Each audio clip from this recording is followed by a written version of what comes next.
এক বনে ছিল এক ছোট্ট সাদা খরগোশ। সে দেখতে ছোট হলেও তার ছিল খুব বুদ্ধি। খরগোশের বুদ্ধিমত্তার কথা বনের সব পশুরা জানত। সেই বনের রাজা ছিল এক সিংহ। খরগোশের বুদ্ধিমত্তার কথা বনের রাজা সিংহের কানে পৌঁছালো। বনের রাজা ভাবলো, তাহলে একটা বুদ্ধিমত্তার পরীক্ষা নেওয়া যাক। রাজামশাই তখন বনের পশুদেরকে এক জায়গায় ডেকে পাঠালো।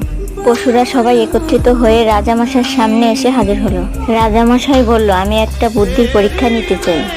যে এই বুদ্ধি পরীক্ষায় জয়ী হবে তাকে আমি একটা সোনার আপেল দেবো। রাজামশাই তখন একটা ধাঁধা বলল। বন্ধুরা, ধাঁধাটি শুনতে হলে আমাকে দ্রুত সাবস্ক্রাইব ও লাইক করে দাও। রাজা বলল, যে জিনিসটা নড়লে শোনো, ভাঙলে দেখো, কিন্তু ধরতে পারো না, সেটা কি? এই প্রশ্নের উত্তরটি বনের কোনো পশু দিতে পারল না। তখন সেই ছোট্ট খরগোশটি এর উত্তর দিল, যে স্বপ্ন হবে এর উত্তর। তারপর সিংহ খুশি হয়ে খরগোশকে তার যোগ্য পুরস্কার দিয়ে দিল।